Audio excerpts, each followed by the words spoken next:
So the first step is prep, and the first thing I'm doing is buffing the tips with an e-file. I will link everything down below that I'm using.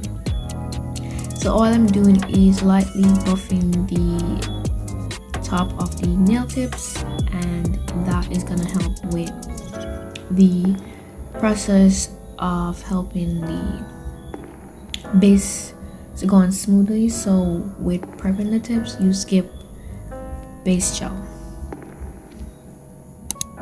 Okay, so the next step is painting, and I lost the clips of me painting the base colors, but as you can see, this is the base colors all painted. I use white gel polish and then a pink jelly gel for that clear look. And here I am just making sure that everything is all cured, and also lost the clips of when I did the French tips, so completely sorry about that. Next thing I'll be doing is using this green nail polish to do the stems of the strawberries that I'm painting. So I'm using this dotting tool from my brush set, and I'm going to paint the stems of the strawberries that you see.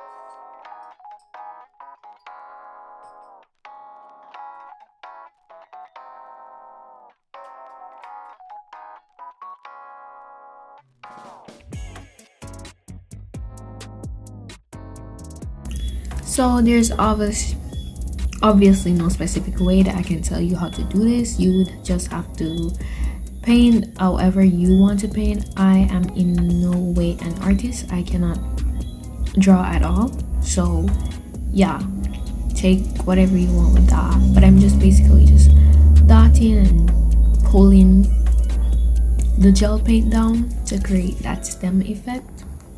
And that's all I did.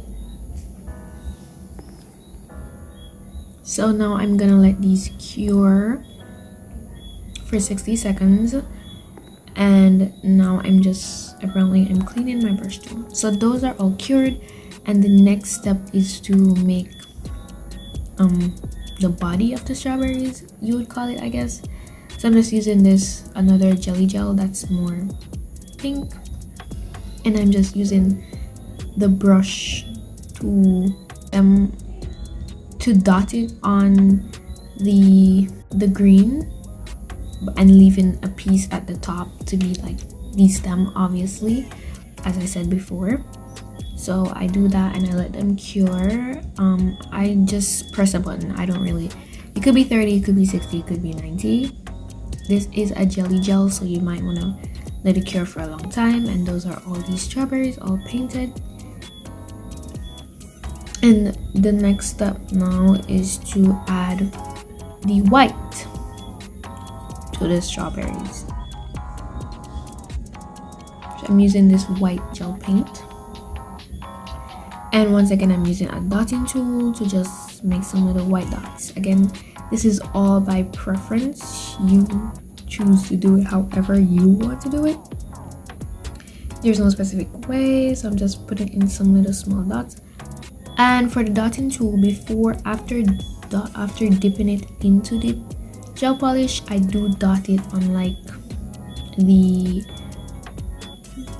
napkin or the tool that I have the paint on, because the first dot is really giant, so you want to have a small dot. So you want to dot it first, and then you dot it on top of the red, but you want to make sure that the red jelly gel is fully cured. Okay,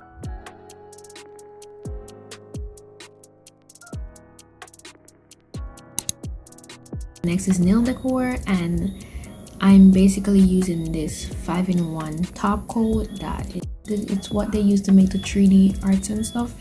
So mine that I have is a little more on the watery side, and I use it to attach my gems and my bows and everything. So basically I just put some onto the nail, and I'm using this rhinestone tool, I don't remember what it's called, to put the pearls on, and I'm trying to do it in the French tip shape.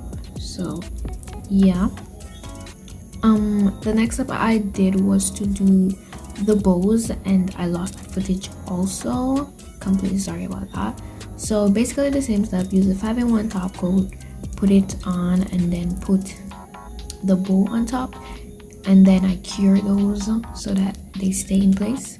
Now all I'm doing is just adding top coat to them, and yeah, that is basically my entire process. It's pretty simple, pretty easy, and you can just create whatever you want. I started doing press-ons not long ago, so it is pretty, I wouldn't say easy, but it's a learning process for me, so I'm not as good yet. So I'm letting that cure, and I let that cure for about 10 minutes because I don't want any smudge.